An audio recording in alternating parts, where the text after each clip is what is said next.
ओम श्री गणेशाय नमः। ओम श्री सरस्वत्यै नमः। ओम श्री गुरुभ्यो नमः। श्रुतिस्मृतिपुराणानामालयं करुणालयं नमामि भगवत्पाद शङ्करं लोकशङ्करं। शङ्करं शङ्कराचार्यं केशवं बादरायणं सूत्रभाष्यकृतौ वन्दे भगवन्तौ पुनः पुनः। ईश्वरो गुरुरात्मेति मूर्तिभेदविभागिने व्योमवद्व्याप्तदेहाय दक्षिणामूर्तये नमः। योऽन्तः प्रविश्य मम वाचमिमां प्रसुप्तां सञ्जीवयत्यखिलशक्तिधरस्वधाम्ना अन्यांशहस्तचरणश्रवणत्वगादीन् प्राणान् नमो भगवते पुरुषाय तुभ्यम्।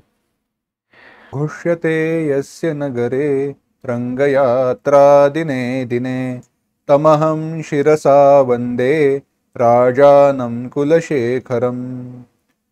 वन्दे मुकुन्दमरविन्ददलायताक्षं कुन्देन्दुशङ्खदशनं शिशुगोपवेशम् इन्द्रादिदेवगणवन्दितपादपीठं वृन्दावनालयमहं वसुदेवसूनुम्।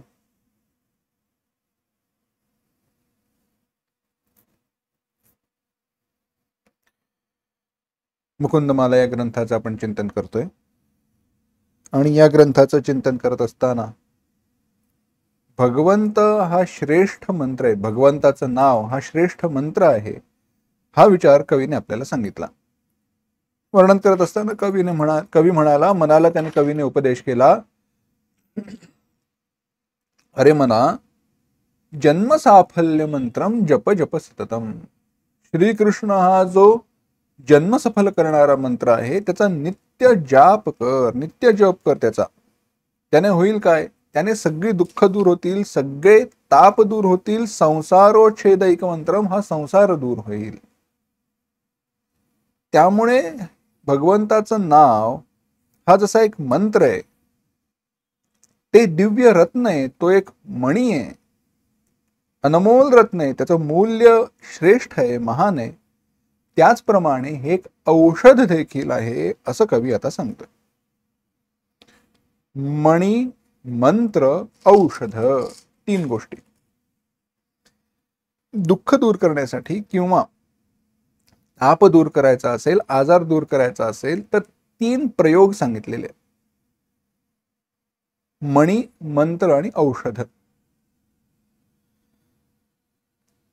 आपल्याकडे जी उदाहरणं दिली जातात त्यामध्ये एका मण्याचं जे उदाहरण सांगितलं जातं की तो मणी पकडला असता, त्या मण्याचं तेज असं असतं, तो मणी असा असतो की तो हातात पकडला असता किंवा तो लाकडाच्या संपर्कात ठेवला तर अग्नी पेट घेत नाही। ते त्या मण्याचं प्रभुत्व आहे, ते मण्याची ती शक्ती आहे। कलियुगामध्ये आता तो उपलब्ध नाही असंच मी म्हणेन, कारण ज्या युगामध्ये त्याची शक्ती उपलब्ध होती किंवा तो असू शकत होता ते आता राहिलं नाही, तशी साधना लोकांची राहिली नाही। तेच जसं आहे तसंच मंत्राच्या बाबतीत मंत्र साधना आता कमी झाली आहे आणि त्याचा होणारा प्रभाव कमी झालाय, कारण जप करणारे तेवढे समर्थ राहिले नाही। पण अजूनही मंत्राचा प्रभाव होतो, मंत्रांनी आपल्या होणारे त्रास क्षीण होतात, त्याचे त्रास आपल्याला सहन करता येण्यापत इतपत कमी होतात। औषध, मंत्राचा विचार करत असताना मंत्राने रोग बरा करणं, दूर करणं हे पूर्वी होतं, आता नाही। याचं कारण असं आहे, तो मंत्र सिद्ध करणारे नाहीत, सिद्ध झालेला मंत्र टिकवून ठेवणारे नाहीत, आणि मंत्रावरती श्रद्धा असणारे आणि ज्यांना अनुकूल पडेल, ज्यांचं पुण्य आहे तसे लोक राहिले नाही, कमी झाले। आणि मग औषध तर आहेच। त्यामुळे भगवंताचं नाव किंवा भगवंत हे मणिमंत्र, औषध या तीन गोष्टींनी विचार करत असताना आता औषधाचा विचार सांगतोय। कवी म्हणतोय, व्यामोह प्रशमौषधम मुनिमनो वृत्ति प्रवृत्त्यौषधम दैत्येन्द्रार्तिकरौषधम त्रिभुवनी संजीवनैकौषधम भक्तात्यन्तहितौषधम भवभयप्रध्वंसनेकौषधम श्रेयः प्राप्तिकरौषधम पिब मन श्रीकृष्ण दिव्यौषधम। कवी म्हणतोय, हे मना, श्रीकृष्ण नावाचं जे श्रीकृष्ण हे जे दिव्य औषध आहे, त्याचं पान कर, जे अज्ञानाचा अंधकार दूर करणार आहे, मुनींप्रमाणे मनोवृत्ती निर्माण करणार आहे, राक्षसांना दुःख देणार आहे, त्रिभुवनातील जी श्रेष्ठ संजीवनी ते आहे,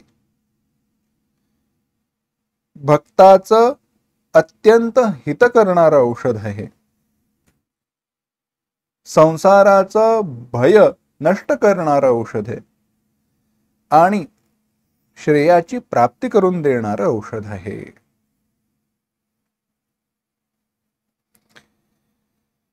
कवी वर्णन करतोय औषध कशा प्रकारचं आहे. औषधाचा विचार करत असताना किंबहुना रोगाचा विचार करत असताना रोगार्थस्य रोग निवृत्तौ स्वस्थता असं म्हटलंय. एखादा मनुष्य आजारी पडला तर त्याला बरं करावं लागत नाही, त्याचा रोग दूर करावा लागतो. तो बरा असतोच, फक्त रोग दूर करावा लागतो. हे म्हणाला म्हणजे काय? तसंच आहे. आपल्या शरीरामध्ये रोगप्रतिकारक क्षमता असते, शक्ती असते, ती त्या रोगाचा प्रतिकार करतच असते. पण त्याची शक्ती कमी होऊ लागल्यानंतर रोगाचा प्रादुर्भाव अधिक होतो आणि त्याची लक्षणं दिसू लागतात. त्यामुळे रोगाचं कारण नष्ट केलं की शरीर पुन्हा पूर्वस्थितीतच येतं. रोगार्थस्य रोग निवृत्तो स्वस्थता. स्वस्थ नाही म्हणून तो रोगार्थ आहे, असं आहे. चांगलं नाही म्हणून तो वाईट आहे. अशा प्रकारची ती रचना आहे, अशा प्रकारचा तो विचार आहे. तात्पर्य काय? तर ज्या वेळेला मी आजारी नसतो त्यावेळेला अन्य काही नसतो का? नाही, मी बराच असतो, अगदी ठणठणीत. मग ते बरं करणारं औषध जे असतं ते करतं काय? तर औषध दोन गोष्टींनी आपल्याला बरं करत असतं. जो संस्काराच्या बाबतीतही विचार सांगितला जातो. दोनच गोष्टी केल्या जातात. एक, अवगुणाचं किंवा जे काही वाईट आहे ते दूर करणं आणि जे काही चांगलं आहे त्याला पुष्ट करणं. औषधामध्ये देखील आपल्याला पूर्वी टॉनिक द्यायचे. त्याने होत काय होतं? काही शरीराला शक्ती मिळत होती, बळ मिळत होतं आपण जे म्हणायचो. ते कशासाठी आहे? शरीराची जी असणारी रोगप्रतिकारक क्षमता आहे ती वृद्धिंगत करणं, तिला पुष्ट करणं आणि त्याच वेळेला रोगाची जी कारणं आहेत त्याला दूर करणं.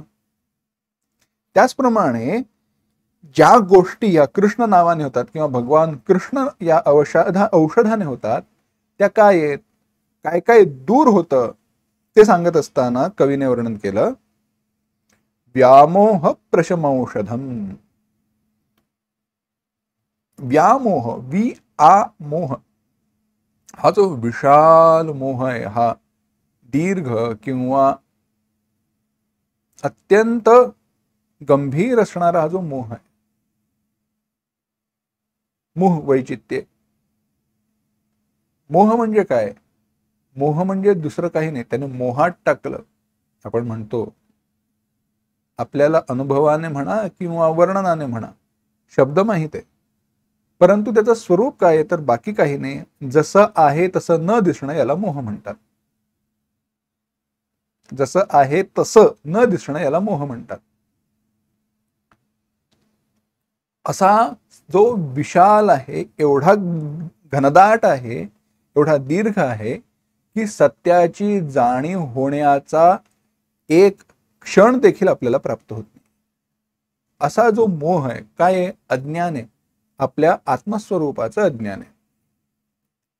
आणि त्या आत्मस्वरूपाच्या अज्ञानामुळे झालाय काय तर आपल्याला मी आणि भगवंत वेगळे आहोत असं वाटतं. या जगातील सर्व भूते वेगवेगळी आहेत असं वाटतं. हे जग आणि मी वेगळं आहे असं वाटतं. आणि हे जग आणि ईश्वर वेगळं आहे असं वाटतं. ईश्वर कुठे आहे? ईश्वर कुठेतरी स्वर्गात आहे, नाहीतर कैलासावर आहे, नाहीतर त्या क्षीरसागरात आहे. या जगामध्ये तो नाही. भेटायचं तर तिथे जावं लागेल. तसं मला वाटतं प्रत्यक्षात पण उपदेश काय आहे, सर्व भूतांच्या हृदयी भगवंत वसलेले आहेत. हा मोह आहे. हा मोह दूर करणारं जे औषध आहे ते काय आहे, श्रीकृष्ण दिव्य औषधम. श्रीकृष्ण हे दिव्य औषध आहे. पुढे सांगितलं मुनी मनोवृत्ती प्रवृत्ती औषधम. पुष्ट करणारा भाग सांगितला. आता मनामधनं आता ते अज्ञान दूर होतच आहे, पण अज्ञान दूर झाल्यानंतर त्या सज्ञानाच्या स्थितीमध्ये मन जर का स्थिर व्हायचं असेल तर त्यासाठी जशी मुनी जनांची ऋषीमुनींची मनाची अवस्था आहे तशी प्राप्त झाली पाहिजे. म्हणून मुनी मनोवृत्ती. मुनी मनो याचा मी इथे विचार करत असताना किंवा अत्यंत संक्षेप करत असताना भगवंताचे जे भक्त आहेत त्या भक्तांचं जसं अंतःकरण तसं माझं अंतःकरण करणारं भगवान कृष्ण हे नाव आहे किंवा भगवान कृष्ण. त्या अर्थाने मी विचार करतो. सिद्धांताच्या दृष्टीने विचार केला तर त्यांचं मन जे भगवंताच्या स्वरूपाचं त्या ब्रह्मस्वरूपाचं चिंतन न करणार, ब्रह्मस्वरूपाचं चिंतन करणारं, ब्रह्मस्वरूप सोडून इतर कोणतंही चिंतन न करणार असं जे ते अंतःकरणाचं स्वरूप आहे असा जो विचार आहे ते जरी खरं असलं तरी मला तो अर्थ इथे विचार विस्तार करायचा नाहीये. त्या दृष्टीने मला सांगायचं नाही, कारण भगवान कृष्ण परमात्मा इथे आपला मुख्य विषय.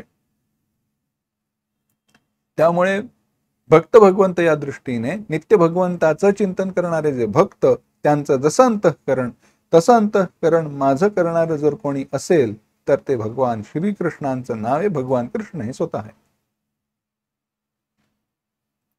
ते औषध तशा प्रकारचं. पुढे म्हणाले दैत्रेंद्रार्तिकर औषधम. पुन्हा आता दूर काय करतं, त्याच्यामुळे दैत्यांनाच दुःख होतं. अरे बापरे, म्हणजे भगवंत दैत्यांना दुःख देतात नाही.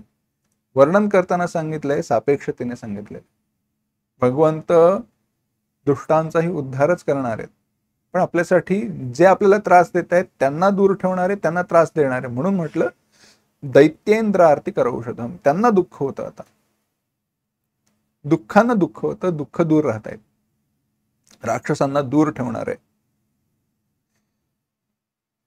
पुढे म्हणाले त्रिभुवनी संजीवनैक औषधम. या त्रिभुवनामध्ये असणारी जी श्रेष्ठ संजीवनी जर काही असेल, संजीवनी औषध जे आहे ते हे आहे. संजीवनी औषधाचा विचार करत असताना रामायणाने सांगितलं कशा कशा प्रकारचं होतं, तर जखमा भरून काढणार,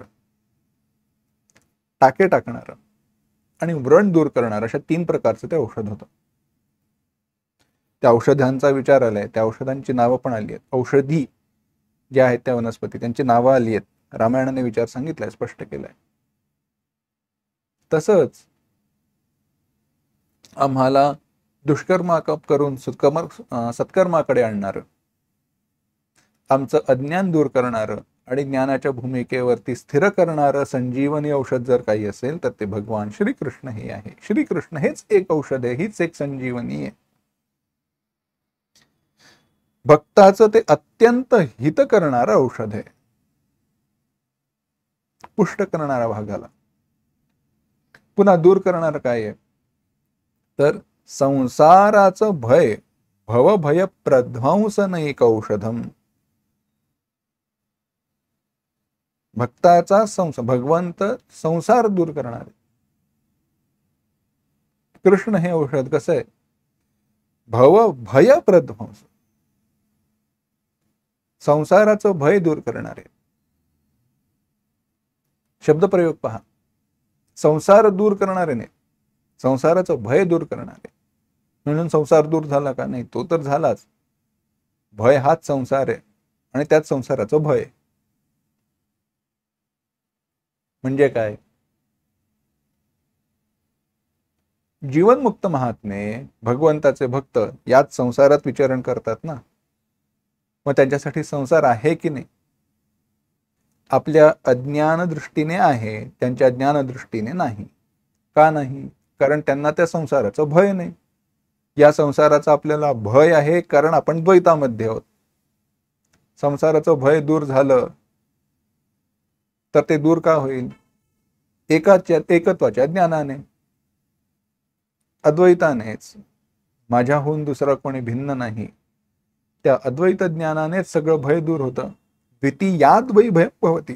द्वैतामुळे भय होतं. भय दूर झालं म्हणजे एकात्म भावावरती मी स्थिर झालो. त्या स्थिर भावावरती आणणारे, संसाराचं भय दूर करणारे कोण आहे?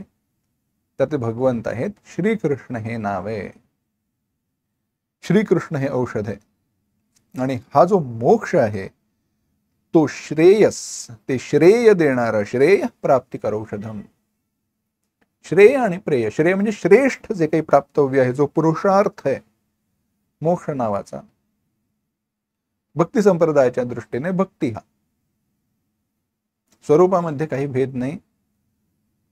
आपल्या भाषेमध्ये सांगायचं झालं तर अप्रोच इज डिफरंट.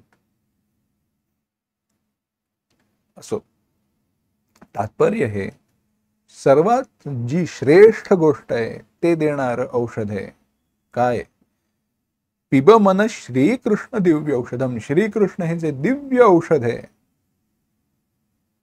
त्याचं पान कर. दिव्य औषध का म्हणालेत? दिवी भवम इति दिव्यम. दिवी स्वर्गामध्ये, आकाशात, तिथे उत्पन्न होणार म्हणजे अपौरुषेय असं ते जे औषध आहे जे या सगळ्या जगाचं कारण आहे. त्याचं पान कर. पान कर म्हणजेच त्याचा साक्षात अनुभव कर. हे सांगून आता कवी अजून काय पुढे सांगणार आहे ते आपल्याला पाहायचं आहे, परंतु तो विचार पुढील भागामध्ये पाहू. ओम असतो मा सद्गमय तमसो मा ज्योतिर्गमय मृत्योर्मा अमृतंगमय. ओम शांती शांती शांती. हरि ओम. श्री गुरुभ्यो नमः. हरि ओम.